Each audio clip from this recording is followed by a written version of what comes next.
ఆంధ్రప్రదేశ్ తెలంగాణ రెండింటికి కలిపి 8 సీట్లు తగ్గుతాయి. 42 బదులు 34 అవుతాయి.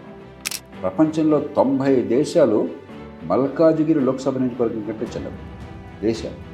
ఒక పార్టీ ఉత్తరాదిన బలమున్న పార్టీ, అక్కడ సీట్లు పెరిగితే లాభపడే పార్టీ, దక్షిణాదిన పెద్దగా బలం లేని పార్టీ, ఇక్కడ సీట్లు పెరిగితే పెద్దగా లాభం లేని పార్టీ ముందుకొచ్చింది. మగమహారాజులు పెత్తనం వదలడానికి ఇష్టపడక వాళ్ళ కుటుంబంలో ఉన్నటువంటి మహిళలనే ముందు పెట్టి రిజర్వేషన్ ఉన్నప్పుడు వాళ్ళని గెలిపించి పేరుకు వాళ్ళు పెత్తనం మగవాళ్ళు.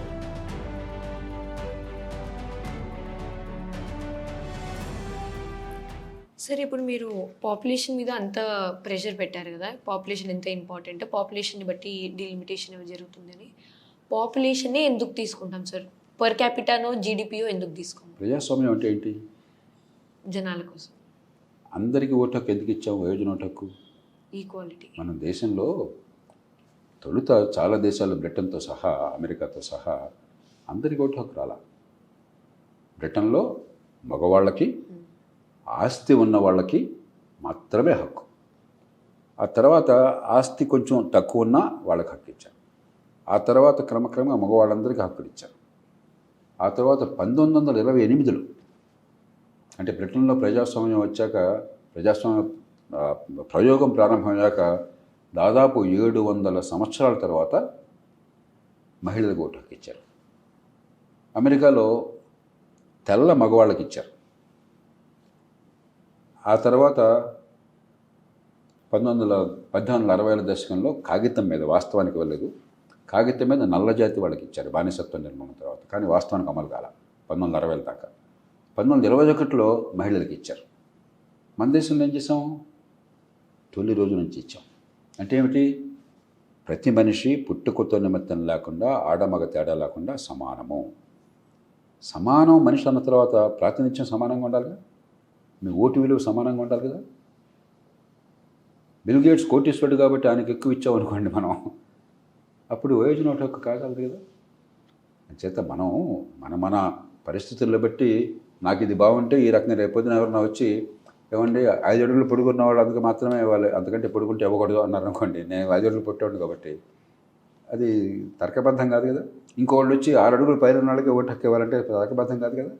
కాబట్టి జనాభా ప్రాతిపదిక ఒక్కటే శాస్త్రీయమైన ప్రాతిపదిక. కాకపోతే ఒక ఫెడరల్ వ్యవస్థలో ఎన్ని కులాలు, మతాలు, భాషలు, ప్రాంతాలు కలిసినప్పుడు జనాభాని మౌలికంగా పరిగణించినా కూడా కొన్ని మార్పులు చేర్పులు అవసరం. లేకపోతే దేశ ఐక్యత కావాలి. మళ్ళీ అన్ని ప్రాంతాలను కలపాలి. ప్రపంచంలో భారతదేశం లాంటి వైవిధ్యం ఉన్న దేశం ఇంకొకటి లేదు. ఎన్ని కులాలు, మతాలు, భాషలు, ప్రాంతాలు ఉన్న దేశం ఊహించడానికి కూడా సాధ్యం కాదు. 22 భాషలు ఉన్నాయి. 2-3 భాషలు ఉంటే ఆ దేశాలు బతకలేకపోతున్నాయి కలిసి. మన అందరిని కలపాలి కదా. కాబట్టి కొన్ని మార్పులు చేర్పులు. కానీ మౌలికంగా జనాభాని కాదనడం సాధ్యం కాదు. జనాభాని కాదంటే ఓటర్ని కాదంటాం, ఓటర్ని కాదంటే ఓటుని కాదంటాం, ఓటుని కాదంటే ప్రజాస్వామ్యం కాదు ఇక. కాకపోతే సందర్భాన్ని బట్టి కొంచెం మార్పులు చేర్పులు చేసుకోవచ్చు. ఇప్పుడు ఉమెన్స్ రిజర్వేషన్కి వస్తే, ఉమెన్స్ రిజర్వేషన్ పెట్టకపోతే డీలిమిటేషన్ అవ్వదా? ఒకవేళ ఈ రెండింటికి లింక్ నిజంగానే లేదు అంటే? లేదు. ఇప్పుడు దీనిలో 4 అంశాలు ఉన్నాయి ప్రస్తుతం పార్లమెంట్లో పెట్టిన బిల్లు. 1, మహిళలకి ప్రాతినిధ్యం పెంచడం కోసం ఏర్పాట్లు. 2, లోక్సభ సంఖ్యాబలాన్ని పెంచటం. 3, రాష్ట్రాలకి ఎంపీల వాటా ఎంతమందికి అన్న దాని విషయంలో ఒక నిర్ణయం చేయడం. ఇంతకుముందు చెప్పాను కదా, రాష్ట్రాలకి జనాభా ప్రకారం 71 నుంచి ఆగిపోయింది, ఇప్పుడు ఏం చేయాలని చెప్పినది. 4, ఏ సంఖ్య నిర్ణయం అయితే ఆ సంఖ్య అసెంబ్లీ, పార్లమెంటు స్థానాలకి పునర్విభజన చేయటం. 4 కలగపలగం అయిపోయింది. మన దేశంలో ఏంటంటే తర్కబద్ధమైన చర్చ లేదు, విషయాల మీద అవగాహన లేదు. గుడ్డెద్దు చేలో పడ్డట్టుగా అదిగో పులంటే ఇదిగో తోక, దున్నపోతు ఏంటంటే దూడన కట్టేయడం, ఇట్లాంటి చర్చ జరుగుతుంది. వేరు అంశాలు కానీ ముడిపడి ఉన్న అంశాలు. మహిళల రిజర్వేషన్ కోసం ఇప్పటికే రాజ్యాంగాన్ని మార్చాం. మంచిగా చెడు పక్కన పెట్టారు, అందరూ కలిశారు, ఒక రాజ్యాంగం మార్చారు. కానీ అది అమలు కావాలంటే 2023 సంవత్సరం తర్వాత, అంటే రాజ్యాంగ సవరణ నాడు చేసిన తర్వాత వచ్చినటువంటి జనాభా లెక్కలకు అనుగుణంగా నియోజకవర్గాల పునర్విభజన చేసి అప్పుడు మహిళల రిజర్వేషన్ అమలు చేయాలని రాజ్యాంగంలో రాశారు. ఎందుకు ఏమిటో వదిలేదు, అందరూ కలిసి చేశారు. 2026 తర్వాత రాజ్యాంగం ప్రకారం జనాభా లెక్కలను తీసుకుని దాని ప్రకారం నియోజకవర్గాల సంఖ్య నిర్ణయించి పునర్విభజన చేయాలంటే 27న కానీ రిపోర్ట్ రాదు. Census report. ఆ రిపోర్ట్ వచ్చిన తర్వాత పునర్విభజనకు సమయం పడుతుంది. ఇది ఒక రోజులో గంట జరిగేది కాదు. ఇక్కడ కూర్చుని ఆఫీస్లో మ్యాప్లో చేసేది కాదు. వాళ్ళంత కసరత్తు చేయాలి. ప్రతి నియోజకవర్గంలో పబ్లిక్ హియరింగ్స్ ప్రజల ముందు పెట్టాలి. ఎలా ప్రతిపాదిస్తున్నాం, ఇది సమాచారం, మీ అభిప్రాయాలు ఏమైనా ఉన్నాయని స్వీకరించాలి, దాని మీద అబ్జెక్షన్స్ ఏమన్నా ఉంటే సూచనలు ఉంటే పరిగణలో తీసుకోవాలి. ఇది చాలా గందరగోళం పడుతుంది, కొన్నేళ్ళు పడుతుంది. ఆ సమయం ఉండదన్న కారణంగా ఇప్పుడు ఏమిటంటే ఏ జనాభా ప్రాతిపదికగా పునర్విభజన చేయాలి, మూడోది ఏ జనాభా ప్రాతిపదికగా సీట్లను కేటాయించాలి రాష్ట్రాలకి. గతంలో ఉన్నట్టుగా సీట్లో 1971 నుంచి ఉన్నట్టుగా ఆ సీట్ల సంఖ్యనే కొనసాగించాలా, లేకపోతే మార్చాలా. నాలుగో అంశం దీనికి సంబంధం లేకపోయినా కూడా ఏదో ఉద్దేశంతో పెట్టారు. ఏమిటి, అసలు పార్లమెంటు సంఖ్యనే పెంచుతాం, సభ్యుల సంఖ్యను. దానికి 2 కారణాలు ఉన్నాయి. కొంతమంది బాగుందంటారు, కొంతమంది బాగోలేదంటారు, తప్పలేదు. మన రాజకీయం ఏంటి అంత ద్వేషం ఉందంటే ఈ 540 మందిని పోషించలేకపోతున్నా మళ్ళీ 300 మంది పెట్టుకుని పోషించాలా వీళ్ళందరినీ, ఎందుకు వీళ్ళంతా పార్లమెంట్లో అని చెప్పిన భావం చాలామందికి ఉంది. కానీ ప్రజాస్వామ్యంలో ఆ వాదనలు నెగ్గవు. మీరు ప్రజాస్వామ్యం అన్న తర్వాత రాజకీయంలో ఉండడం ఇష్టం లేదు కాబట్టి అసలు అక్కడ ప్రతినిధులు ఉండకూడదంటే ఎట్లాగా? రాజకీయాన్ని మార్చుకోవాలి కానీ ప్రతినిధులు ఎందుకంటే అలా అనవసరంగా బరువు ఎందుకు మోయాలని చెప్పి అంటాం. అది కోపంతో నిస్పృతి వచ్చే వాదన, కానీ ఆ వాదనలో వెనకాల తర్కం లేదు. ఎందుకని అదనంగా సభ్యుల సంఖ్య కావాలని ప్రస్తావన వచ్చిందంటే, ఒకటేమో జనాభా 1951 నుంచి ఈ సంఖ్య సుమారుగా అట్లనే ఉంది. జనాభా ఇప్పుడప్పుడు 3.5 రెట్లు పెరిగిపోయింది. కొన్ని నియోజకవర్గాల్లో, లోక్సభ నియోజకవర్గాల్లో 50 లక్షల జనాభా దాటిన ఉన్నారు. మన మల్కాజిగిరిలో 50 లక్షలు దాటారు. ప్రపంచంలో 90 దేశాలు మల్కాజిగిరి లోక్సభ నియోజకవర్గం కంటే చిన్నవి దేశాలు. కాబట్టి మరి ఇంతమందికి ప్రాతినిధ్యం కష్టం, కాస్త కుదించాలి అంటే సంఖ్య పెంచాలి ఒక వాదన. ఇంకొకటి వాదన ఎవరు చేయలే, ఇది పార్లమెంట్ కూడా చేయలేక నేను చెప్తున్నాను. మనకి పంచాయతీల్లో, మున్సిపాలిటీల్లో మహిళా రిజర్వేషన్లు ఉన్నాయి. కానీ చాలా సందర్భాల్లో ఏమవుతుంది, మహిళలకు సామర్థ్యం ఉన్నా కూడా మగ మహారాజులు పెత్తనం వదలడానికి ఇష్టపడక వాళ్ళ కుటుంబంలో ఉన్నటువంటి మహిళలనే ముందు పెట్టి రిజర్వేషన్ ఉన్నప్పుడు వాళ్ళని గెలిపించి పేరుకు వాళ్ళు పెత్తనం మగవాళ్ళది. ఉత్తరాదిన దీన్ని పంచపతిలు అంటారు. అంటే సర్పంచ్ బదులు పంచపతి, పేరుకు సర్పంచ్ మహిళ ఉంటుంది కానీ పెత్తనం చేసేవాడు భర్త.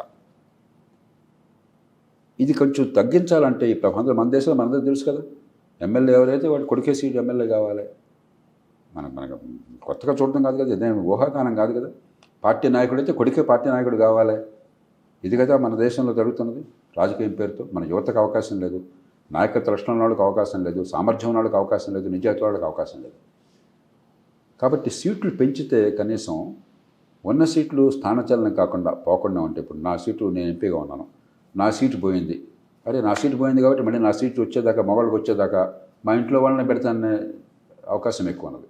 వీళ్ళ సీటు పోలేదు, నియోజకవర్గాల సంఖ్య పెరిగింది, అదనంగా సీట్లు వస్తున్నాయంటే మహిళల నాయకత్వం ఈ ప్రాక్సీలు లేకుండా, కుటుంబం నుంచి వచ్చిన వాళ్ళే, కుటుంబం చాటును వచ్చిన వాళ్ళే కాకుండా నిజంగా నాయకత్వం మహిళల నాయకత్వం పెరిగే అవకాశం ఉంటుంది. కాబట్టి పెంచాలనే ప్రతిపాదన తప్పేం కాదు, చేసుకోవచ్చు, చేసుకోకపోవచ్చు, మన ఇష్టం. పెంచకపోతే నష్టమేం లేదు, అదేమి చేయాలనే నిబంధన లేదు. ఆ ప్రతిపాదన పెట్టాం. ఈ 4 అంశాలు వచ్చినాయి. Okay sir. అలాగే ఇప్పుడు 50% ప్రపోర్షన్ అన్ని రాష్ట్రాలకు పెంచుతాము సీట్ షేర్లో అనుకుంటూ అన్నారు.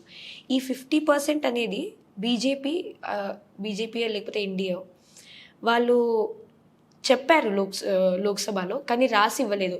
వాళ్ళు నిజంగా పాస్ చేయాలి అని వాళ్ళకు ఉండింటే వాళ్ళు ముందే రాసిచ్చి ఎంపీస్కి, 2 సభలలో ఎంపీస్కి ముందే చెప్పి వాళ్ళకి డిస్కషన్ టైం కానివ్వండి, లేకపోతే దీనికి కొంచెం టైం ఇచ్చే వాళ్ళేమో కదా, 48 అవర్స్ ముందు పెట్టి రేపు మీరు పాస్ చేయండి వాళ్ళు చేసిన తిరుగు కనుక.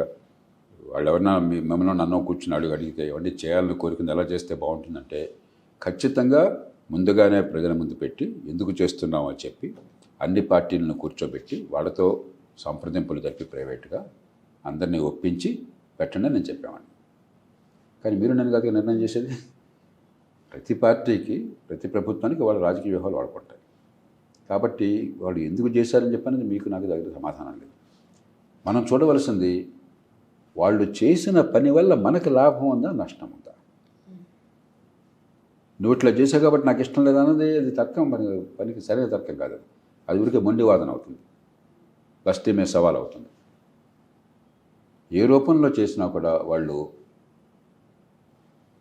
ఈవేళ రాష్ట్రాలకి మీకు జనాభా శాతం తగ్గినా కూడా దక్షిణాది రాష్ట్రాల కింద చెప్పాను, ఆంధ్రప్రదేశ్ తెలంగాణ రెండింటికి కలిపి 8 సీట్లు తగ్గుతాయి. 42 బదులు 34 అవుతాయి. ప్రస్తుతం ఉన్నటువంటి పార్లమెంట్ సంఖ్య కొనసాగినట్టయితే. మరి తమిళనాడుకి 10 సీట్లు తగ్గుతాయి, 39 బదులు 29 అవుతాయి. కేరళకి 7 సీట్లు తగ్గుతాయి, 20 బదులు 13 అవుతాయి. కర్ణాటకకి కొంచెం తక్కువ తగ్గుతాయి, 28 బదులు 26 అవుతాయి. ఒరిస్సాకి 4 తగ్గుతాయి, 21 అనుకుంటా ఉంది, 17 అవుతాయి. పశ్చిమ బెంగాల్ 4 తగ్గుతాయి, 42 అనుకుంటా ఉన్నది, 38 అవుతాయి. ఈ రాష్ట్రాలు కోరుకుంటుంది ఏంటి? మాకు ఎంపీల సంఖ్య తగ్గకూడదు ప్రస్తుతం ఉన్న పార్లమెంట్ సంఖ్యలో. అది మేము చేస్తామని ముందుగానే చెప్తే బాగుండేది. కానీ హోంమంత్రి మొన్నటి సమావేశంలో పార్లమెంటు చర్చలో బహిరంగంగా మీకు ఉన్న సంఖ్య తగ్గకుండా ఈ ఉన్న సంఖ్య మీదే 50% అదనంగా అందరిలాగానే. నిన్న అంతకంటే ఎక్కువ వెళ్ళి ప్రతి రాష్ట్రానికి సంఖ్యలను చెప్పి ఆంధ్రప్రదేశ్ 25 స్థానాలు ఉన్నాయి, దాని మీద 50% పెంచడం అని చెప్పంటే ఇంకో 12.5 అంటే 13 పెరుగుతాయి, 35 స్థానాలు వస్తాయి. తెలంగాణకి 17 స్థానాలు ఉన్నాయి, 50% పెరగడం అంటే 8.5 అంటే 9 స్థానాలు, 26 స్థానాలు వస్తాయి అని అంకెలతో సహా చెప్పి, నా దగ్గర రాజ్యాంగ సవరణ ఆ అంకెలతో సహా ఉన్నది, మీరంతా ఒప్పుకుంటే దీన్ని కాపీలు చేసి మీ అందరికి పంచి సవరణ ప్రతిపాదిస్తాను అని అన్నారు. ముందుగానే కనుక మొత్తం చేస్తే బాగుండేది. కానీ నువ్వు ముందుగా చేయలేదు కదా అని చెప్పని నాకు ఇస్తానంటే, మనకి శ్రీనాథుడు శృంగార నైషధంలో ఒక పద్యం చెప్తాడు, సిరిరా మోకాలడ్డు వారెవరు. లక్ష్మీదేవి ఇంటికి వస్తానంటే, సంపద ఇంటికి వస్తానంటే మోకాలు అడ్డుకుంటాం. మనం వచ్చింది తీసుకోవాలి కదా, మనకు లాభం కదా, మనం ఏం కోరుతున్నాం అది ఇస్తూ ఉంటాం కదా, ఎలా ఇస్తూ ఉన్నాడు నాకెందుకు మీకెందుకు. కాబట్టి బీజేపీ చేసిన తీరు ఎట్లా ఉందో అది రాజకీయం, మీరు చర్చించుకోండి. కానీ నిర్ణయం ప్రజల సమస్య. మన రాష్ట్రాల 7 రాష్ట్రాల ప్రజలకి ప్రాతినిధ్యం గతంలో ఉన్నంత స్థాయిలో ఉంటుందా, లేకపోతే జనాభా రీత్యా మన శాతం తగ్గింది కాబట్టి ప్రాతినిధ్యం తగ్గుతుందా? ఇది కదా సమస్య. మీరు ఎలా ఎవరెత్తారు కదా, ఈ రాష్ట్రాల నాయకులుగా ఎవరెత్తుంది అన్ని పార్టీల వాళ్ళు. మీరు ఏ సమస్యలు ఎవరెత్తారో ఆ సమస్య పరిష్కారం ఇదిగో చేస్తాం, మీరు అనుకున్నట్టుగా ఆ రకంగా ఏ రకంగా ఇబ్బంది లేకుండా చేస్తాము అని ఒక పార్టీ, ఉత్తరాదిన బలం ఉన్న పార్టీ, అక్కడ సీట్లు పెరిగితే లాభపడే పార్టీ, దక్షిణాదిన పెద్దగా బలం లేని పార్టీ, ఇక్కడ సీట్లు పెరిగితే పెద్దగా లాభం లేని పార్టీ ముందుకొచ్చింది. అది అందుకోవాలనే కదా. కాబట్టి వాళ్ళు ఎలా చేశారు, వాడు ఎలా మాట్లాడాడు, ఏ రకంగా చేయెత్తాడు, మనకు అంత అనవసరం. అసలు ఏం జరుగుతోంది, ఏం ప్రతిపాదన చేశారు, మనకు లాభం అయితే అందుకోవాలి. ఇంక వేరే రకంగా ఆలోచిస్తే రాజకీయం నడవదు. ఎంత సంక్లిష్టమైన దేశం. కానీ సార్, మీరు అదే పార్లమెంట్ డిస్కషన్లో అమిత్ షా గారు ఈ మాట అన్న వెంటనే, ఏంటి మీరు నాకు 1 అవర్ ఇవ్వండి నేను వెళ్ళి ప్రింట్అవుట్స్ తీసుకొస్తున్న వెంటనే ఇంకొక ఎంపీ, నాకు సరిగ్గా గుర్తులేదు కానీ వాళ్ళు వేసి ఏమన్నారంటే, నేను మిమ్మల్ని ఎందుకు నమ్మాలి సార్ అనుకుంటున్నాను. Opposition KC Venugopal. అందుకనే కాబట్టి 1 గంట ఇవ్వండి, ప్రతిపాదన పెట్టండి అని చెప్పండి, అయిపోయింది కదా. కానీ వాళ్ళు గంట ఇయ్యాలని తర్వాత అడిగే కంటే వాళ్ళు ముందే తెచ్చి పెట్టేస్తే అయిపోతుంది కదా సార్. మళ్ళీ ఇప్పుడు వాళ్ళెవరో చేసింది నన్ను నచ్చలేదు శరణ్య, కానీ నాకు కోరుకున్నది ఇస్తామంటున్నారు. అది ఇస్తారో ఇవ్వరో అనే గ్యారంటీ ఇవ్వకపోతే ఆ మాట టెస్ట్ చేయొచ్చు కదా. అధికారికంగా చర్చలో భాగంగా నేను ఇప్పుడు ఇదిగో నిర్దిష్టంగా ఈ అంకెలతో పెడతాను ప్రతిపాదన అంటే, నువ్వు చేయమని నమ్మకం లేదు కాబట్టి నేను వద్దన్నాను అనేది ఎంత తెలివితేటలది రాజకీయాల్లో. ఇదైతే ప్రైవేట్ వ్యవహారం కాదు కదా. కొన్ని కోట్ల మంది ప్రజలకు ప్రతినిధులుగా మీరు అక్కడ ఉన్నారు. మన జీవితాలు, మన ఆకాంక్షలు, మన భావాలు. ఇది మీ ప్రైవేట్ వ్యవహారం కాదు, మీకు ఉన్న విజయకరం కాదు. ఇది మా జీవితాలు, మాకు ప్రాతినిధ్యం. మరి మా ప్రయోజనాలను ఎట్లా కాపాడారు మీరు? ఏదైతే మనం కోరుకుంటున్నామో, ఆశిస్తున్నామో దాన్ని పళ్ళెంలో పెట్టి ఇస్తామన్నప్పుడు ఇచ్చేందుకు ఏర్పాట్లు చేయకుండా నువ్వు ఇస్తామని నమ్మకం లేదు కాబట్టి నేను వద్దు అంటున్నాను. ఇది ఏ మేరకు సవమైన వాదన ఇది? ఇదన్నా ప్రైవేట్ దెప్పొడుపులా? ఇదేమన్నా మీ ప్రైవేట్ వ్యవహారమే, కుటుంబ వ్యవహారమా? కాదే, దేశం వ్యవహారమే. కాబట్టి ఇవన్నీ కూడా అసంబద్ధమైన వాదనలు. మొహం మీద కోపంతో ముక్కును కోసుకోవటం, ఎంతకంటే మూర్ఖత్వం ఉందా? వాళ్ళ మీద మీ కోపం అంటే ఎన్నికలు తెలుసుకోండి, ప్రజల ముందు ఇవ్వండి, ఓట్లు కాకుండా చేసుకోండి, మీ ఓట్లు తెచ్చుకోండి, గెలవండి, కూర్చోండి, అక్కడ బాధ్యత తీసుకోండి. కానీ మొహం మీద కోపంతో ముక్కును కోస్తే ఎట్లా? మనం క్రిటిసిజంకే వస్తే ఎన్డీఏకి నిజంగా బిల్ పాస్ కావాలని ఉంటే అది ముందే అందరినీ అడిగి అందరిని ఆల్ పార్టీ మీటింగ్ పెట్టి ఒప్పించి అప్పుడు 2 బిల్స్ కలిసి పాస్ చేస్తుండేనేమో. ఇది పొలిటికల్ డ్రామా అని అందుకనే అనిపిస్తుందా? ఎన్డీఏకి నిజంగా చేయాలని ఉందా లేదా నాకు తెలియదు. అట్లాగే ఇండియా అలయన్స్కి నిజంగా ప్రజల మంచి కోరాలని ఉందా లేదా నాకు తెలియదు.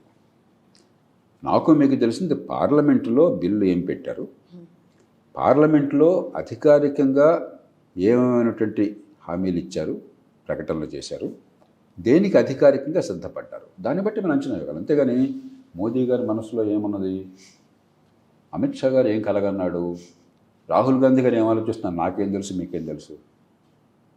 మన రాజకీయ పక్షపాతాన్ని బట్టి మనకు నచ్చిన వాడైతే బ్రహ్మాండం అనుకుంటాం, నచ్చిన వాడైతే చెడ్డవాడు అనుకుంటాం. మనకు అనవసరం అది.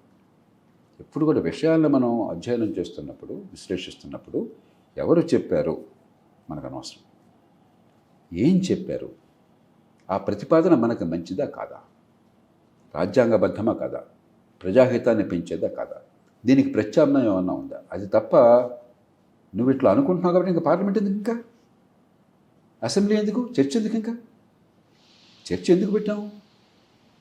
మనకున్నటువంటి అభిప్రాయ భేదాలని సామరస్యంగా పరిష్కరించుకోవడం కోసం మార్గం అది. మీరు నన్ను ఒప్పించాలి, నేను మిమ్మల్ని ఒప్పించాలి. ఒప్పించలేకపోతే సంఖ్యాబలం ఏది ఎక్కువ ఉంటే అది నగ్గాలి.